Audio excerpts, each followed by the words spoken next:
ব্রিটেনে নিযুক্ত বাংলাদেশের হাইকমিশনার আবিদা ইসলামকে অপসারণের দাবিতে লন্ডনে সমাবেশ অনুষ্ঠিত হয়েছে।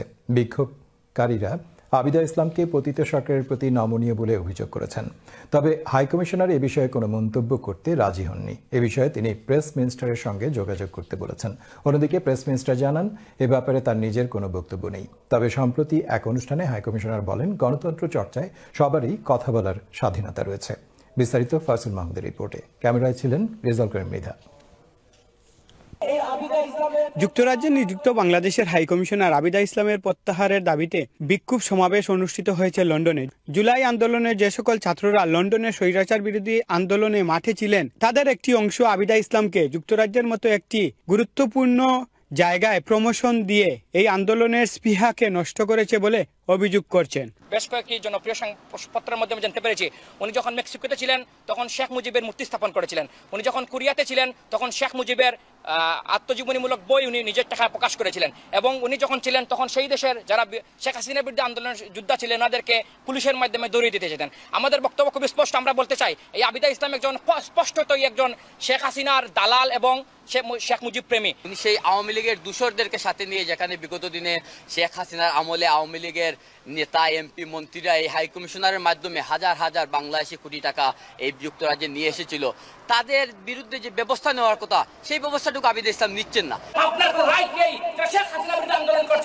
সোমবার দুপুরে লন্ডনস্থ হাইকমিশনের সামনে বিক্ষোভ সমাবেশে বক্তারা অভিযোগ করছেন, আবিদা ইসলাম মেক্সিকো ও দক্ষিণ কোরিয়া বাংলাদেশের রাষ্ট্রদূত থাকা অবস্থায় হাইকমিশনে শেখ মুজিবের ভাস্কর্য স্থাপন, শেখ মুজিবের জীবনীর উপর বই লেখা সহ আওয়ামী লীগের দলীয় জুম মিটিংয়ে অতিথি হিসাবে যোগদান সহ তার বিরুদ্ধে ঘনিষ্ঠতার অভিযোগ তুলছেন। আমরা সন্দেহ প্রকাশ করছি, এখনো পর্যন্ত আওয়ামী লীগের বিভিন্ন নেতৃবৃন্দ তার অ্যাকাউন্টে টাকা পাঠায় কিনা। ডক্টর ইউনূস সাহেবের যে ভিজিটে আবিদা ইসলাম আমাদের কমিউনিটিকে বিভক্তি করে ফেলেছেন, পার্সিয়ালিটি এনে, যেখানে উনি আওয়ামী লীগকে বেশি প্রায়োরিটি দিয়ে আমাদের জুলাই রেভলিউশনকে স্পিডকে নষ্ট করেছেন। শেখ হাসিনা পতনের আন্দোলন করেছেন, তাদেরকে সিস্টেম্যাটিক্যালি তাদের যে সাথে যে মিটিং হওয়ার কথা বাংলাদেশের ডায়াসপোরার সাথে, সেই মিটিংটাকে ক্যান্সেল করে দিলেন। আর অন দ্য আদার হ্যান্ড তিনি আওয়ামী লীগের যারা লেসপেন্সার তাদের সাথে ডক্টর ইউনূসের সাক্ষাতের সুযোগ করে দিলেন। সাম্প্রতিক সময়ে যুক্তরাজ্যে সফররত প্রধান উপদেষ্টা ডক্টর মোহাম্মদ ইউনূসের সফরকে কেন্দ্র করে যুক্তরাজ্য কমিউনিটিতে বিভাজন ও ক্ষোভের সৃষ্টি হয়েছে। তার দায়ভার হাই কমিশনারের উপর অনেকে বলছেন। প্রতিবাদ করা, বিক্ষোভ করা এটা একটা গণতান্ত্রিক অধিকারের পর্যায়ে পড়ে। এটা আমি খুব স্পোর্টিংলি নিয়েছি।